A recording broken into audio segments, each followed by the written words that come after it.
Hey, how you guys doing? Lex.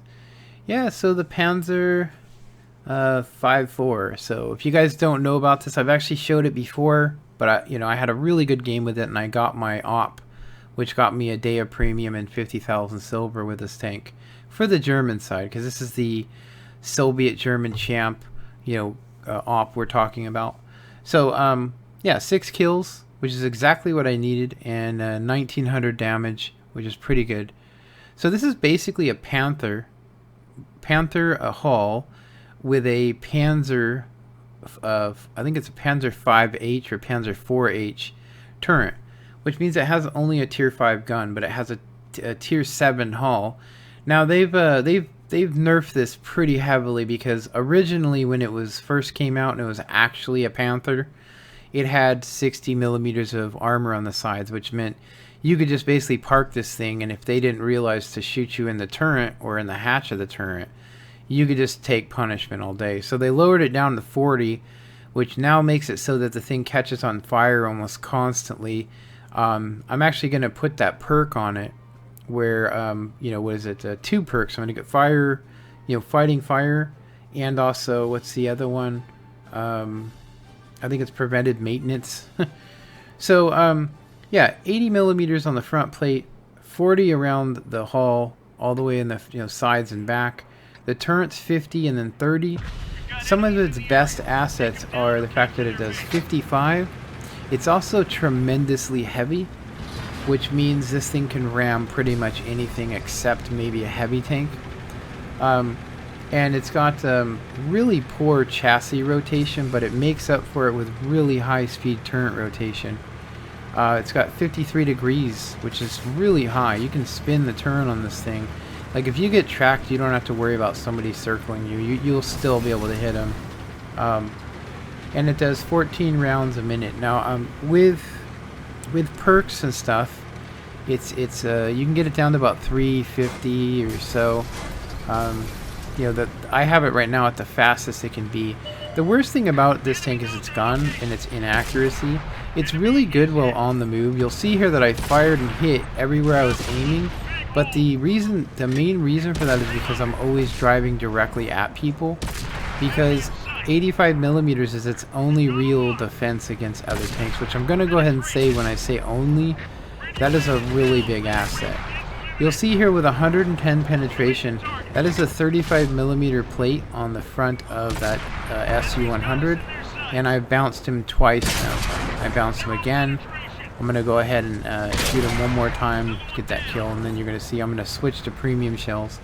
So it is Sunday, the 13th, and I'm going to go ahead and say that today armor has just not been working. I've been bouncing shots that I shouldn't be bouncing, so I've been having to use a lot of premium rounds to make up for that if I actually want to win. I've also been getting some really inexperienced teams, or people that just, maybe they're just tired of actually trying and they just all want to go one direction. I have a surprise at the end of this video too, so stick around after we go through all the winnings. We're almost done with this match, amazingly.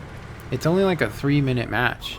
The rest of this is actually so that we could talk about the tournament that I wanted to put together, and how I added a button. This is a really cool thing you're going to see here. Look, I ammo rack him accidentally, and I see the ammo rack, and so I shoot again. I back up and try to hit that same exact spot, and boom, which kind of proves something I've been trying to prove for a long time, and that is, if the person doesn't fix their ammo rack afterwards, if you shoot them in the exact same spot, and it's with a low caliber gun, you will actually still ammo rack him. So, yeah. This is a good ramming tank, like I had said before. 55 kilometers an hour it does, which is pretty damn good for this tier 7 motor. 870 hit points on a medium tank. That's actually higher than I'm gonna say, than the tank in front of me. It's got tier 6 armor is what we're gonna be talking about. Tier 7 armor. If they didn't weaken it with the 40 on the sides, this thing would be OP. It's why I bought it originally. To see them nerf it so bad, because this tank really is one of those tanks that's completely unfair for it. They should have actually given it a tier 6 gun and just made it a tier 6 tank, if you ask me.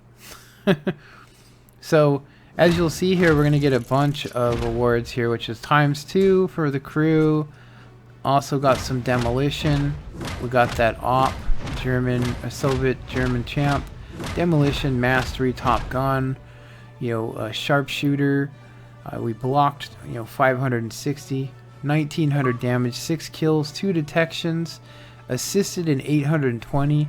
Just absolutely handing these guys their teeth, seriously.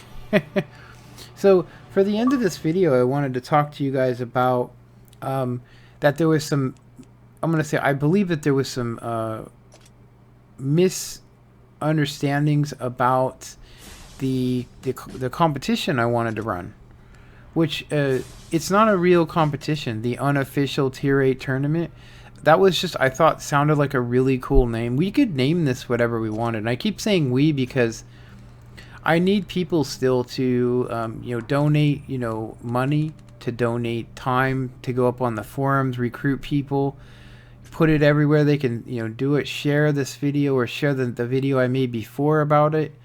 Yeah, this is a concept that I would like to do, but we need money. Yeah, so I posted a place where you can support my page. So if you go to my main home screen, for Pz.Kpfw, there is now it says support my channel, and you can go to PayPal and you can donate whatever you want to. I do believe you have to use another PayPal account, but most people have them now. So if you guys can donate, donate whatever you can, and all we need is about $315, and of course I'm going to donate a little bit. If we get close, I might if we're short like $40, I might do it. Now, this is going to take months. Just hear me out. This is going to take months to put together. So the more people we can get, we need people that can be trusted admins. We also need to go and have somebody write down all the rules that we want to have. I'm going to go ahead and say we should just use the ones that are already posted on the World of Tanks or console worldoftanks.com site. I think we should hold to those rules except for maybe one, and that is, I think that if you guys want to, I personally think we should try a registration thing where it costs like $5 to register. But if we had 1,000 people, we could lower it to $1. So I'm not too sure. I only had 2 people that were interested in it on the actual video, so this might be the last you guys ever hear about it. But I did want to mention it again, that this is something that we would have to do. This is an unofficial thing that would be, just basically us, the real community. Unlimited amount of people can go into this. You just need to be in a clan is all. We can't just have like 1 versus 1 battles. It would take forever.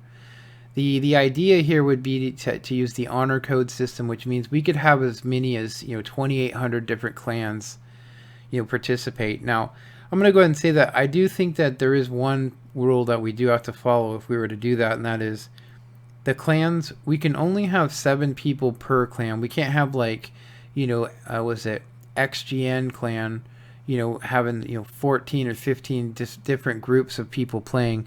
I think if it's XGN1 and it's actually a separate clan, then yeah, they should be able to compete. But I want to compete in this too, and like I said, we would need somebody to help us put this together. So maybe you guys can share this video or the one I made before. Other than that, I hope you guys enjoyed this video. Comment, like, and subscribe, and have a good one. Later.